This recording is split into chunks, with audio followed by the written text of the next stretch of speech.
This is Cassie number 41, and I'm the sophomore in NCUE. Deborah Gordon, the emergent genius of ant colonies.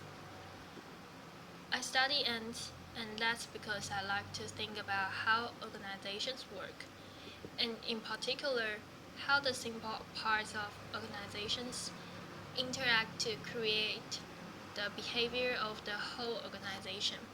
So, ant colonies are a good example of an organization like that, and there are many others. The web is one.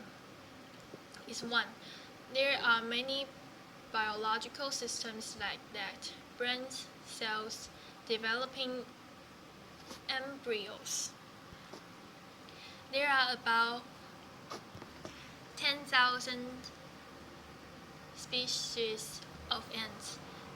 They all live in colonies consisting of one or a few queens, and then all the ants you see walking around are sterile female workers. And all ant colonies have in common that there is no central control. Nobody tells anybody what to do. The queen just lays the eggs. There's no management. No ant directs the behavior of any other ant, and I try to figure out how that works. And I've been working for the past 20 years on a population of sea-eating ants in southeastern Arizona. Here's my study site. This is really a picture of ants, and the rabbit just happens to be there. And these ants are called harvester ants because they eat seeds. This is the nest of the mature colony, and there's the nest entrance. And they forage maybe for about 20 meters away, gather up the seeds and bring them back to the nest and store them. And every year I go there and make a map of my study site. This is just a road, and it's not very big. It's about 250 meters on one side, 400 on the other. And every colony has a name, which is a number, which is painted on the rock. And I go there every year and look for all the colonies that were alive the year before, and figure out which ones have died and put all the new ones on the map. And by doing this, I know how old they all are. And because of that, I've been able to study how their behavior changes as the colony gets older and larger. So I want to tell you about the life cycle of a colony. Ants never make more ants. Colonies make more colonies, and they do that by each year sending out the reproductives. Those are the ones with wings on a mating flight. So every year on the same day, and it's a mystery exactly how that happens. Each colony sends out its virgin unmated queens with wings, and the males, and they all fly to a common place, and they mate. And this shows a recently virgin queen. Here's her wings, and she's in the process of mating with this male, and there is another male on the top waiting his turn. Often the queens mate more than once, and after that, the males all die. That's it for them. Laughter. And then the newly mated queens fly off somewhere, drop their wings, dig a hole and go into that hole and start laying eggs. And they will live for 15 or 20 years, continuing to lay eggs using the sperm from that original mating. So the queen goes down in there. She lays eggs. She feeds the larvae. So an ant starts an egg. Then it's a larva. She feeds the larvae by regurgitating vegetating from her fat reserves. Then, as soon as the first group of ants emerge their larvae, then there are pupae. Then they come out as adult ants. They go out, they get the food, they dig the nest, and the queen never comes out again. So this is a 1-year-old colony. This happens to be 536. There is the nest entrance. There is a pencil for scale.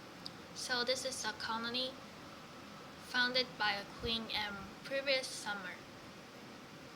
This is the 3-year-old colony. There is the nest entrance. There is a pencil for scale. They make a pile of refuse, mostly the husks of the seeds that they eat. This is a 5-year-old colony. This is the nest entrance. Here's a pencil for scale.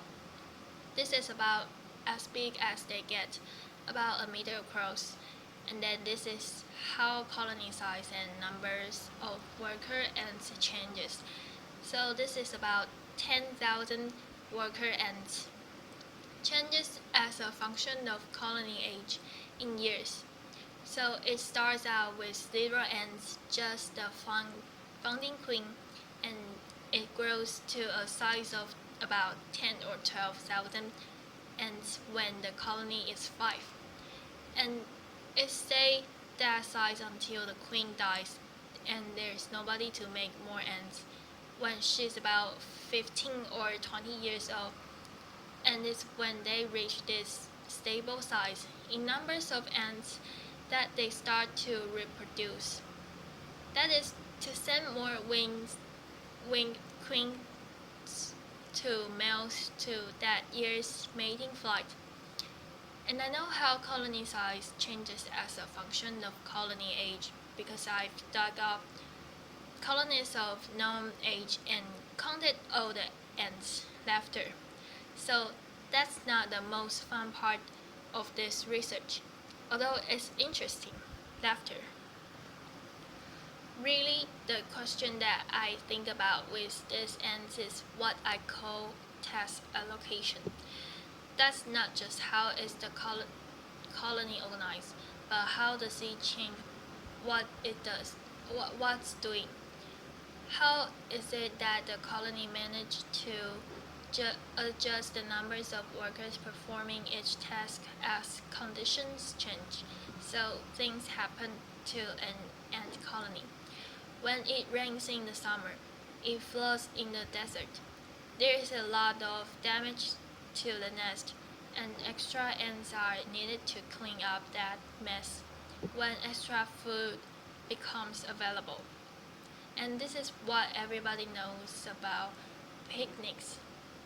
Then extra ants are allocated to collect the food, so with nobody telling anybody what to do, how is it that the colony managed to adjust the numbers of workers performing each task?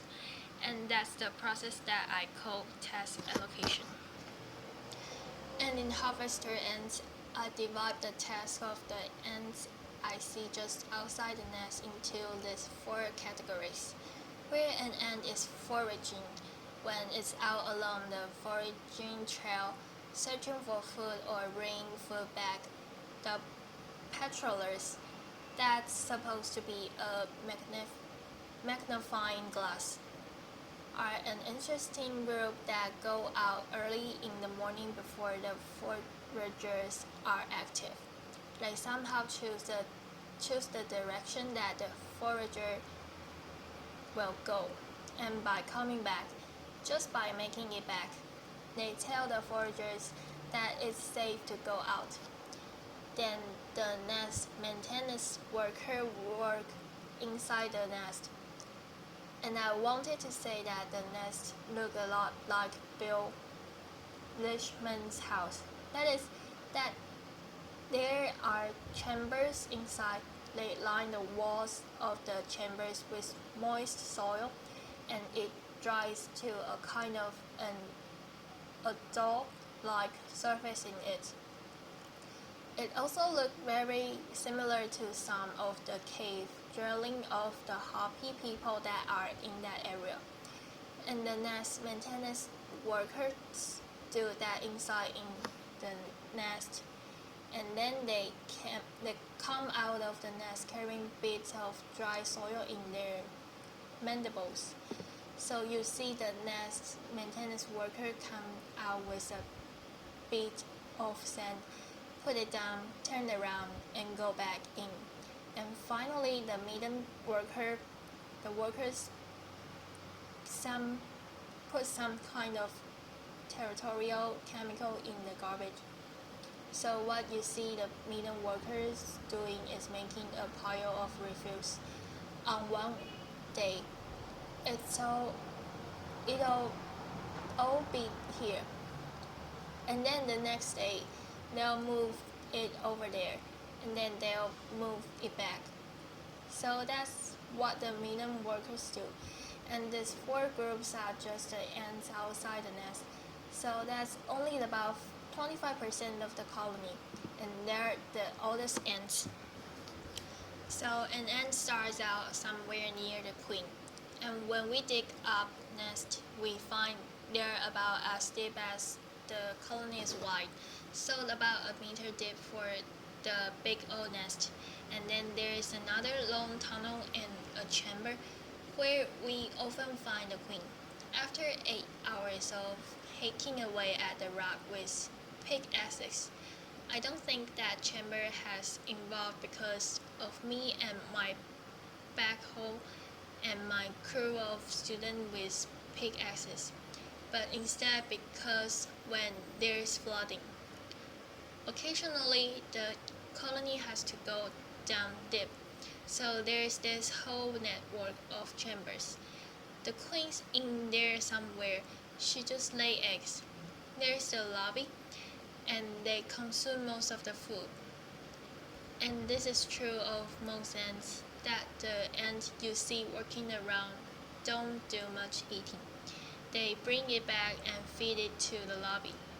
When the forager come in with food, they just drop it into the upper chamber, and other ants come out from below, get the food, bring it back, husk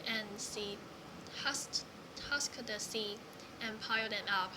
There are nest maintenance workers working throughout the nest, and curiously and interestingly, it looks as though at any time about half an ants in the colony are just doing nothing.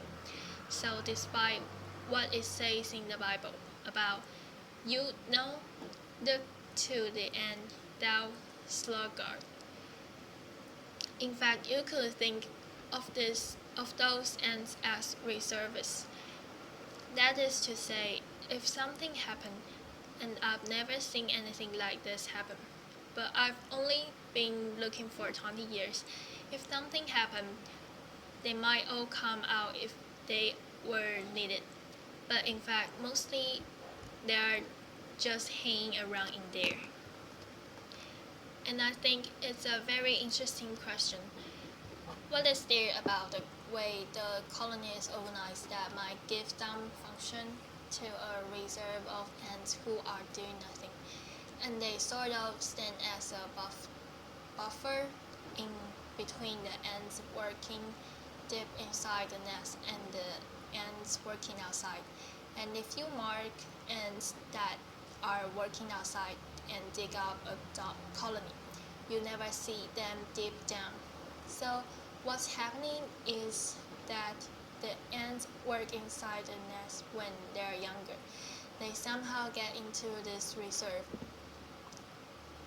and then eventually they get recruited to join this exterior workforce. And once they belong to the ants that work outside, they never go back down. Now most ants, including this, don't see very well. They have eyes. They can distinguish between light and dark. but they mostly work by smell. So just to reinforce that what you might have thought about ant queens isn't true. Even if the queen did have the intelligence to send chemical message through this whole network of chambers to tell the ants outside what to do, there's no way that such messages could make it in time to see the shifts in the allocation of workers that we actually see outside the nest. So that's one way that we know the queen isn't directing the behavior of the colony.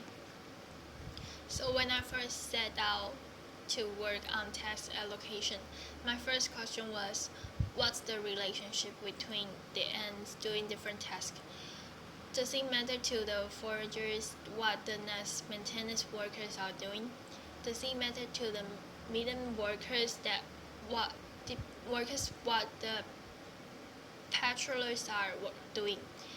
And I was working in the context of a view of ant colonies in which each ant was somehow dedicated to its task from birth and sort of performed independently of the others, knowing its place on the assembly line. And instead I wanted to ask, how are the different task groups interdependent? So I did experiment where I changed one thing. So for example, I created more works for the nest maintenance worker by putting out a pile of toothpicks near the nest entrance. Early in the morning when the nest maintenance workers are first active. This is what it looks like about 20 minutes later. Here it is about 40 minutes later, and the nest maintenance worker just take all the toothpicks to the outer edge of the nest mound and leave them there. And what I wanted to know was, okay, here's a situation where extra nest maintenance workers were recruited. Is this going to have any effect on the workers performing other tasks? Then we repeated all those experiments with the ants marked.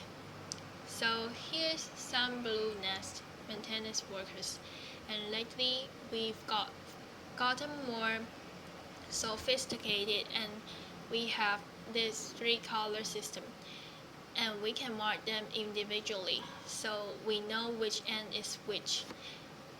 We started out with model planes, and then we found these wonderful little Japanese markers,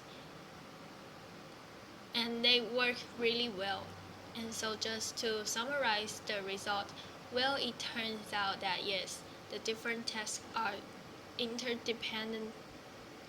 So if I change the numbers performing one task, it changes the numbers performing another. So for example, if I make a mess that the nest maintenance workers have to clean up, then I see fewer ants out foraging. And this was true for all the pairwise combination of tasks. And the second result, which was surprising to a lot of people, was that ants actually switch tasks. The same ant doesn't do the same task over and over its whole life. So for example, if I put out extra food, everybody else, the medium workers stop doing medium work and go get the food. They become foragers. The nest maintenance workers become foragers. The pastoralists become foragers. But not every transition is possible. And this shows how it works. Like I just said, if there is more food to collect, the patrollers, the medium workers, the nest maintenance workers will all change to forage.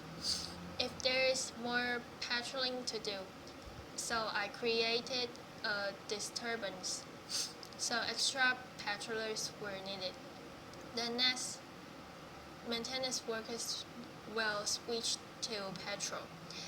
But if more nest maintenance work is needed, for example, if I put out a bunch of toothpicks, then nobody will ever switch back to nest maintenance.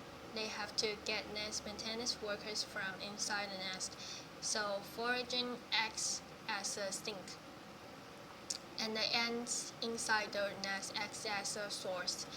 And finally, it looks like each ant is deciding moment to moment whether to be active or not. So, for example, when there's extra nest maintenance work to do, it's not that the foragers switch over. I know that they don't do that, but the foragers somehow decide not to come out. And here's what's the most intriguing result: the task allocation.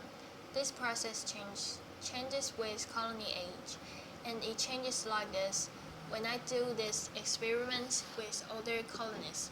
So ones that are 5 years or older, they are much more consistent from one time to another and much more homeostatic. The worse they get, the more I hassle them, the more they act that undisturbed colonists. Whereas the young small colonists, the 2-year-old colonists of just 2,000 ants, are much more variable. And the amazing thing about this is that an ant lives only a year. It could be this year or this year. So the ants in older colonies that seem to be more stable are not any older than the ants in the younger colony. It's not due to the experience of older, wiser ants. Instead, something about the organization must be changing as the colony gets older. And the obvious thing that's changing is its size. So since I've had this result, I've spent a lot of time trying to figure out what kinds of decision rules, very simple, local, probably olfactory, chemical rules could be using, since now ants can assess the global situation that will have the outcome that I see. This predictable dynamics in who does what task, and it would change as the colony gets larger. And what I found out is that ants are using a network of antennal contact. So anybody who's ever looked at ants has seen them touch antennae. They smell with their antennae. When one ant touches another, it's smelling it, and it can tell, for example, whether the other ant is the nest mate, because ants cover themselves and each other through grooming with a layer of grease, which carries a colony-specific odor. And what we are learning is that an ant uses the pattern of its antennal contacts, the rate at which it mates and solves other tasks, in deciding what to do. And so what the message is, it's not any message that they transmit from one end to another, but the pattern. The pattern itself is the message, and I'll tell you a little bit more about that. But first, you might be wondering, how is it that an ant can tell? For example, I'm a forager. I expect to meet another forager every so often. But if instead I start to meet a higher number of nest maintenance workers, I'm less likely to forage. So it has to know the difference between a forager and a nest maintenance worker. And we've learned that in this species, and I suspect in other as well, these hydrocarbons This layer of grease on the outside of ants is different as ants perform different tasks. And we've done experiments that show that that's because the longer an ant stays outside, the more these simple hydrocarbons on its surface change. And so they come to smell differently by doing different tasks, and they can use the task specific odor in particular hydrocarbons. They can use that in their brief internal context to somehow keep track of the rate at which they are meeting ends of certain tasks. And we've just recently demonstrated this by putting extract of hydrocarbons on little glass beads and dropping the beads gently down into the nest entrance at the right rate. And it turns out that ants will respond to the right rate of contact with the glass bead with hydrocarbon extract on it, as they would do contact with real ants. So I want now to show you a bit of film, and this will start out first of all showing you the nest entrance. So the idea is that ants are coming in and out of the nest entrance. They've gone out to do different tasks, and the rate at which they meet as they come in and out of the nest entrance determines or influences each ant's decision about whether to go out and which task to perform. This is taken through a fiber optics microscope. It's down inside the nest. In the beginning, you see the ants just kind of engaging with the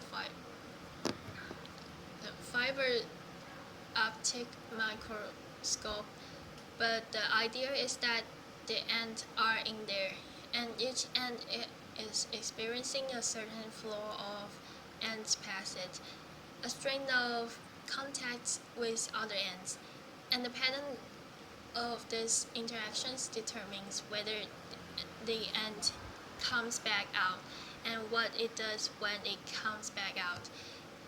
You can also see this in the ant just outside the nest entrance like this. Each ant then, as it comes back in, is contacting other ants, and the ants that are waiting just inside the nest entrance to decide whether to go out on their next trip are contacting the ants coming in. So what's interesting about this system is that it's messy, it's variable, it's noisy, and in particular in two ways. The first is that the experience of each ant can be very predictable, because the rate at which ants come back depends on all the little things that happen to an ant as it goes out and does its tasks outside. And the second thing is that an ant's ability to assess this pattern must be very crude, because no ant can do any sophisticated counting. So we can do a lot of simulation and modeling, and also experimental work, and try to figure out how those two kinds of noise combine too. In the aggregate, produce the predictable behavior of ant colonies. Again, I don't want to say that this kind of haphazard pattern of interaction produces a factory that works with the precision and efficiency of clockwork. In fact, if you watch ants at all, you end up trying to help them because they never seem to be doing anything exactly the way that you think that they ought to be doing it. So it's not really that out of this haphazard context perfection arises, but it works pretty well. Ants have been around for several hundred million years. They cover the earth except for Antarctica.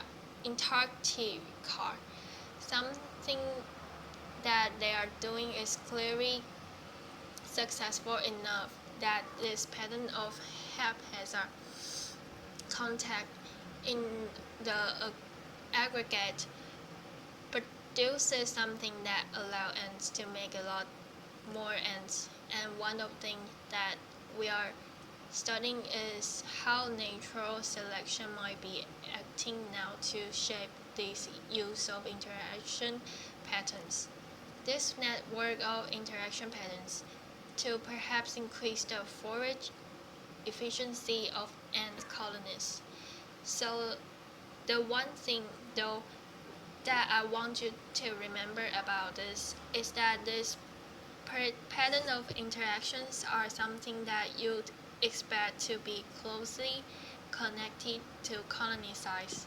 The simplest idea is that when an ant is in a small colony, and the ant in a large colony can use the same rule, like I expect to meet another forager every 3 seconds, but in a small colony, it's likely to meet fewer foragers, just because there are fewer other foragers there to meet. So this is the kind of rule that as the colony develops and gets older and larger, will produce different behavior in an old colony and a small young one. Thank you. Applause.